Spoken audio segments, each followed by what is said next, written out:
I remember at a time when I considered myself woke, as many others, especially growing up in the 90s and the 2000s.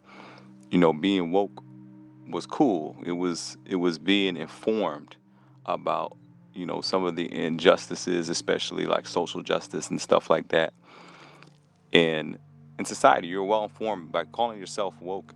It was almost a positive term, but now today it has changed so much that it seemed that it was originally intended to have some good purpose, but now it is devolved into complete insanity. I remember reading an article when I lived in Colorado Springs, and I don't remember the exact details of every bit of that article, but what I do remember is the city claiming that the way that trash was distributed, or the way its prices, the prices were outputted from the company, were somehow racist. And I thought then, I mean, that was almost 6 years ago, that it just seemed utterly ridiculous that every single facet of our lives was somehow racist. I'll give you a perfect example, actually, a modern day example. Right now, in the state of Illinois, they are going to pass, which is ironically, I think it's one of the larger gestures of gaslighting that we've seen this year. They're going to pass the Safety Act, or it is already passed, but it doesn't come into law until January 1st of 2023. And people have been colloquially talking about it as if it is the purge. It is similar to the purge, but really, what it really is essentially cash bail will be abolished. And that's a scary thing, because you will no longer be able to hold criminals for a certain amount of time, or until their bail is paid up. Say a murderer, you put 1.5 million bond on them. They will no longer have that bail. So when they don't have that bail, they're allowed to get back out. I think those charges include everything pretty much besides first degree murder. So that means second degree murder is up for grabs. That can happen. Third degree murder, trespassing, all of these crimes, you could essentially just get back out. And but my point of this is the reasoning that this act was passed was under the guise of racial justice. That because the large amount of crime, especially in Chicago, obviously, Chicago is so dangerous. People used to refer to it as Chirac, probably still do, because so many people die in there. And obviously, the vast majority of the violent crime is committed by black people. Now, this is not saying that black people are inherently violent, but in a city that is mostly populated by black people, then obviously black people are going to be committing the most crimes. I mean, it's really not rocket science.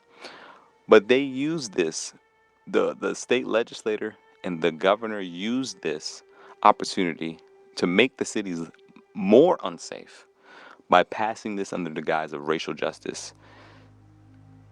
Saying that this cash bail was inherently racist, essentially. It's complete insanity. It's gone way too far. I mean, I remember growing up, and even the culture in the schools.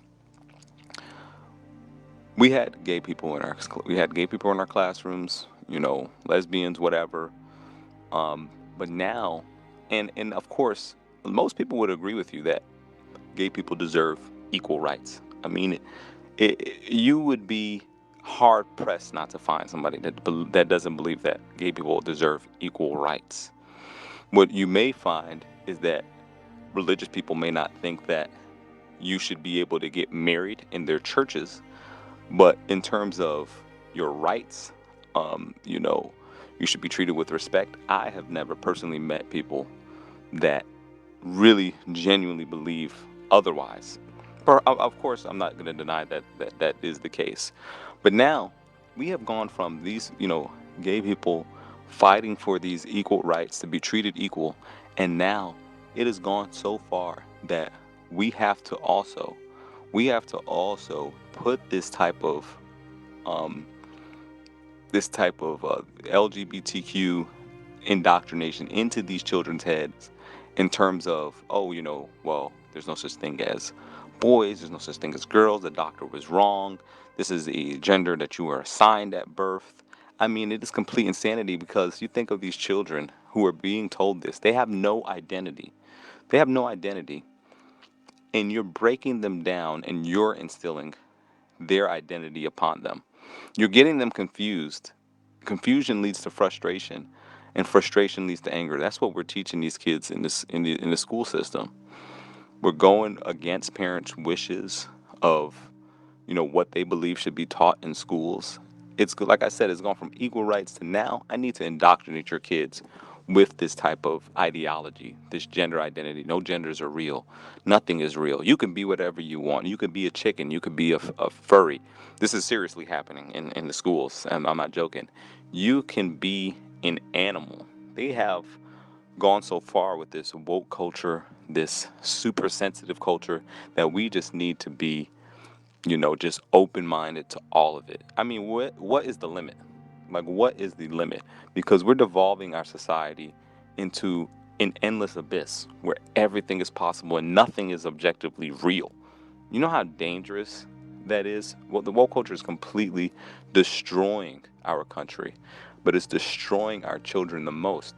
See, like, people like you and I, people that are closer to our 30s, we actually still remember how the world was before, right? These kids that's growing up, they'll have no idea. They'll really believe that there is no such thing as a boy or girl. You know how damaging that is? Our country will not survive if this woke culture continues to pervade itself in America. It will not survive. We're becoming dumber and dumber as a result in a world where you would think with so much technology and information in our hands that we'd becoming smarter. So I'm glad though to see that a lot of people are actually standing up against it and telling the truth about the issues. But the woke culture, it needs to end, and we need more people to stand up against it.